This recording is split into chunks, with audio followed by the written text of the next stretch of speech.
নমস্কাৰ। এটা সম্পূৰ্ণ নতুন ভিডিঅ'লৈ পুনৰ আপোনালোকৰ মাজলৈ আহিলোঁ। পুনৰ এবাৰ আপোনালোক সকলোকে স্বাগতম জনাইছোঁ মোৰ ইউটিউব চেনেললৈ। গ্ৰেজুৱেট টিচাৰৰ ক্ষেত্ৰত এটা সম্পূৰ্ণ নতুন এটা নটিফিকেশ্যন ওলাইছে, বিশেষকৈ মেথছ গ্ৰেজুৱেট টিচাৰৰ ক্ষেত্ৰত।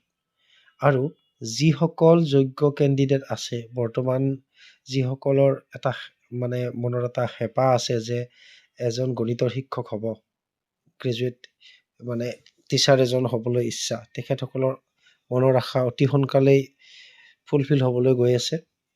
আৰু এই ভিডিঅ'টো তেখেতসকলৰ কাৰণেই। এতিয়া চাব, এইখন এখন লেটাৰ এখন আহিছে from secretary to the government of Assam, department of school education, Dispur, Guwahati 06।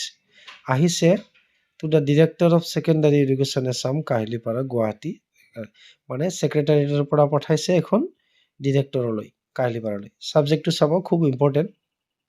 Conversion of 1766 numbers of non-essential vacant post of different graduate teachers to the post of graduate teachers mathematics, including administrative approval for filling up the said converted vacant post.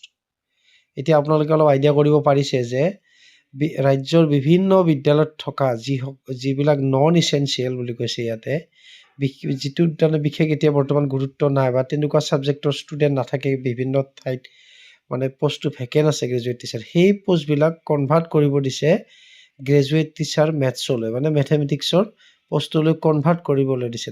তাতে সেই পষ্টৰ এগেইনষ্টে যাতে vacancy fill up কৰাৰ কাৰণে graduate প্ৰাৰ্থী ল'ব পাৰে মেথমেটিক্সত।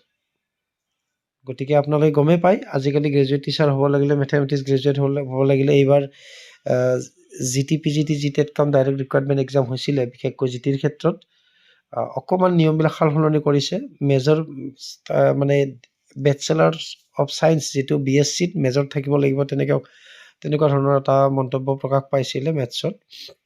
এতিয়া চাব, ইয়াতে লিখিছে, madam, with reference to your proposal filed letter under reference on the subject cited above, I am directed to convey the finance SIU department, Government of Assam has concurred the proposed conversion of 1766 non-essential vacant post of graduate teacher of different subject to the post of graduate teacher mathematics as per the decision of the Honorable Cabinet dated 9/8/2024.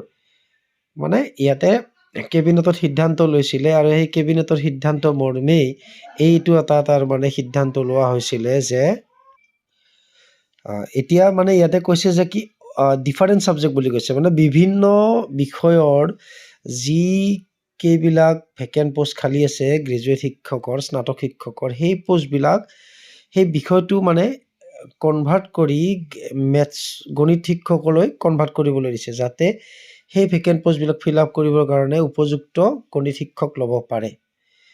এতিয়া এইটো এটা খুবেই ভাল খবৰ, কাৰণ গণিত শিক্ষকৰ অভাৱ আছে। এইটো আমি নাজানো বাৰু যে আগৰ যিটো ৰেচিঅ' গণিত শিক্ষকৰ যিটো ৰেচিঅ' গ্ৰেজুৱেট পোষ্টৰ যিটো পোষ্ট ক্ৰিয়েশ্যন নে কমেই আছিল নে কি নাজানো, কিন্তু আমি প্ৰায় নিউজতো পাই থাকোঁ, বিভিন্ন সংবাদ মাধ্যমৰ খবৰবিলাকতো পাই থাকোঁ, ফেচবুকত হওক বা কি গণিত শিক্ষকৰ অভাৱ, বিদ্যালয়ত উপযুক্ত গণিত শিক্ষক নাই বা ষ্টুডেণ্ট অনুপাতে গণিত শিক্ষকৰ অভাৱ, তেনেকুৱা ধৰণৰ কথাবিলাক আহি থাকে, শুনি থাকোঁ।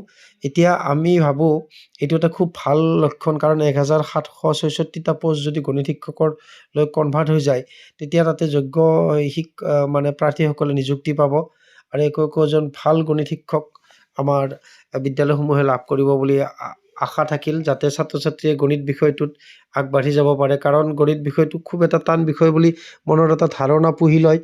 আৰু গতিকে আৰু আমি গম পাইছোঁ যে এই গণিত আৰু বিজ্ঞান বিষয়টো ল'ৰা ছোৱালীৰ মনত এটা ভ্ৰান্ত ধাৰণা পুহি ৰাখে যে সঁচাই গণিত বহুত টান ছাবজেক্ট বা বিজ্ঞান টান ছাবজেক্ট।